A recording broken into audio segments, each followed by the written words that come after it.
What's going on, guys? My name is Button and welcome back to another video. I know it's been a while, I'm very sorry. But today, we're going to be taking a look around my hardcore world after 150 IRL days. Now, in Minecraft itself, this correlates to 3,285 days and also 830 hours of playing the game, just for anybody who's curious. So let's hop right into this by checking out our house to start with. Our house is the first thing we built in this game. It's kind of like, in this world, it's the first thing we built. I don't really know what we were thinking with the style of it. Unfortunately, there's not really a lot going on in here. We've got a little bit of a kitchen area going on. Just a random saw there. We need to divide this up and put some rooms into it. I'm going to do that in the future. I'm just not sure what I want to put there yet. Downstairs, we've got our, what's about to be our old storage area. This has just got all of our different chests and stuff in it with all of our different items. This is going to change very soon because all of this is going to be transferred over to our mega auto sorter, which I'll show you a little bit later on. Coming back up, we've got a little bit of a downstairs, downstairs area over here, which has got our nether wart farming. Now, this was originally being used for nether brick, or the red nether brick, which we had planned on using for a project, but never did. This will come in handy in the future, as you will see if you watch the streams. Coming upstairs, we've got our enchanting area and our potions area. These are kind of just shoved in this corner at the moment. Eventually, I'm going to give them their own rooms in the house with like their own dedicated areas. But that will come in the future. Maybe in the next world tour, that'll be done. We've got a little bit of an area for that. Over here, we've just got our bedroom with our dragon egg and a little bit of a balcony. We really should do a bit more with this as well. But that's the upstairs of the house.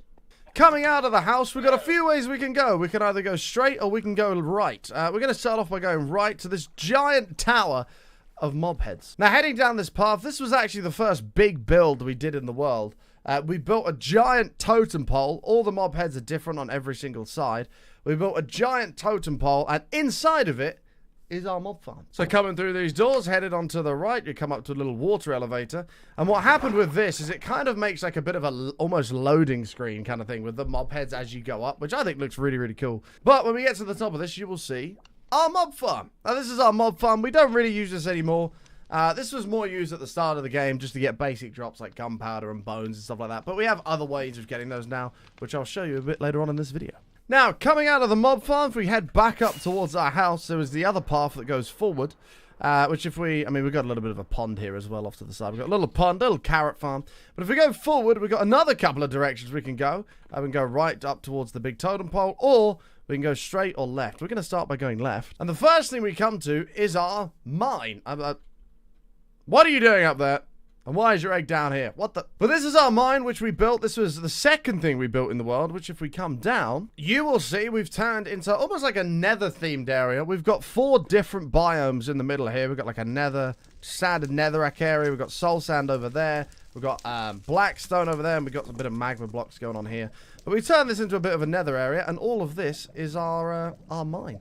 But if we come up out of the mine and turn to the right, you will notice a giant cactus. This is our cactus farm. But while we're on the way to the cactus farm, I'll quickly show you this. This is our little sheep farm we made. This was because we needed wool for, I forget what we needed it for now, but we needed wool for something pretty urgently. So I think it might have been the totem. It was that. It was the totem pole. We needed wool for the totem pole, so we made this temporary sheep farm, which worked well, but I think all of the shears have broken now.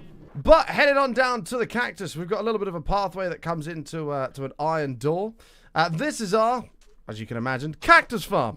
Unfortunately, there's not much to see inside of this other than all the cactus that it's collected and the fact that it's completely full. But if I fly up to the top of it real quick, we made the top of it glass. We have multiple layers. I can't remember exactly how many layers are in here, but we've got multiple layers of cactus. But coming out of our cactus farm, we've got this, which is our giant mega auto sorter, which is our most recent project we've done. We've built a giant Mayan temple, which we're working on texturing the outside of at the moment, with a giant chest on the top of it, which I will come back to soon. But if we fly down and come into the temple itself, you'll notice the floor. We built a big guardian temple below this, with a big coral reef around the edge of it, which I thought looked really cool. We built that just as a floor decoration, because why not? If you want to see how we built that, we blew up a hole of 34,000 TNT. You can check that out in my previous video. But that was where this all started.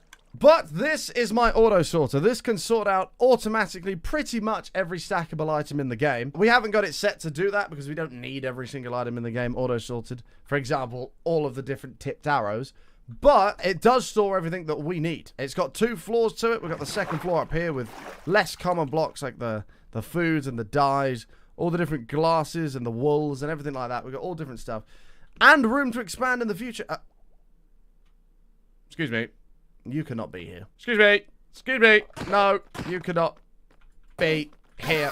Thank you. Anyway, on with the tour. So yeah, the way the auto storage works is you'll notice this tube we've got right here. All we got to do is go right up to the tippity top of it, and you can throw any item you like into here. For example, some torches, where it will be sucked through the floor like that, and then it will auto sort it into its correct chest.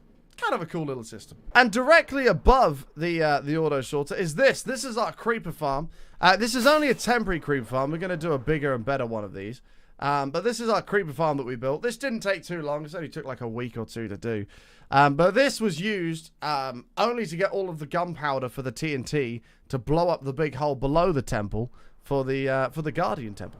So coming into view now is our next project we built. This is the Bone Dome. Now, any of you that have been watching the stream for a while will know we built this in the past on the Build Guild server, but we rebuilt it in this world. This is the Bone Dome Stadium. If we come through this giant skull we built right here, you enter the Bone Dome. This is just a big stadium that we built as a bit of an extra thank you for all the support that happens on the stream. So you'll notice if we fly over to this side of the stadium, we've got a bunch of different signs in the different colored areas. All with people's names on as a bit of an extra thank you to them for supporting the stream, including one mega gold one right here. Boom. All for people who have supported the stream, just as an extra thank you. So we built this stadium. Coming out of the stadium, we've got this little area here. This was used to get all of the glass for the stadium to stop mobs from spawning. This is our bit of our villager trading area to get a bunch of A, XP, and B, get a bunch of glass to actually build the thing itself. This stadium is 256 by 256, I believe, so it's a pretty big stadium. So, heading on back towards the house, we shall head forward towards our end bridge. We've got a bit of a pond we put over here, just for the funsies of it. But heading on up here, we've built this mini end island connected by a little end bridge, which, as you can see, we put a little end ship in the sky as well. But if we cross this bridge and head on down into the island, you are greeted with this. This goes all the way down to our end portal, because our end portal ended up not being that far away. So we'll zoom down there real quick in our boat, and I shall show you what we've done in the end. So this is where the tunnel takes you, right up to the end portal room. If we hop right on in here, you will notice straight away, nothing. But if we turn around, this is the bridge to our Enderman farm, which we built a long time ago now, actually. We've had this world now for about 10 months. This is our Enderman farm. So for the Enderman farm itself, we took a little bit of an efficiency loss to make it look cool. So we built these 2 giant Endermen on the sides, which I think look amazing. We've got the Endermite in a minecart right at the back over there. And then the actual farm is right there. There's not really much that's to look at down there other than just a platform to kill them. And down there is where they all collect where we can kill them to gather their XP. But we decided to do a bit of a fancy build for it rather than just leave it as a normal standard Enderman farm. Now, if we head back through this portal, this should put us at spawn because I slept in the middle of nowhere, and it has done. But we will be greeted by this. This is our mega iron farm. This is the project we did just before we did the big auto sorter. This farm is made up of 16 different iron farms, all connected into the one system. This is in spawn chunks, which means it runs constantly. So every single one of these chests is full of iron, which equates to over 830,000 iron, which is just absurd. And as you can see, it's all collected at the end because we have too much. We've also got a little bit of a bone meal collector off to the side here, which is why we don't really use the mob farm too much. All of the poppies that are generated from this get put into this composter, which then turns it into bone meal. So we can use bone meal that way. And every single one of these chests is all just full to the brim with iron. Moving off to the side of the iron farm, we've got a little bit of a villager breeder area here. This is what we use to actually get all the villagers needed for the iron farm, which is a lot. Nothing too fancy going on here, literally just a villager breeder. Now, if we head down from this end bridge, you'll notice far off in the distance, we've got a bit of a squid area going. Squid area? Squid area going on over there. let's go check it out. Now, this is my Squid Farm. We built this a long time ago again in the world, where we decided to convert basically a whole little biome into a squid-themed area. We've got a few giant squid that we built around the area with wool, again used from the sheep farm. And all that really leads to is a section of river, which we turned into the area for squids, or squid. And then down here is just a very simple collection area, which stores all of the ink sacs. So if we ever need black dye, we just come down here, and we have an abundance of it. Now, heading from the house back out the back exit, not sure why I opened both of those, you go across this lovely wheat field that we built into our mini nether fortress / nether cave.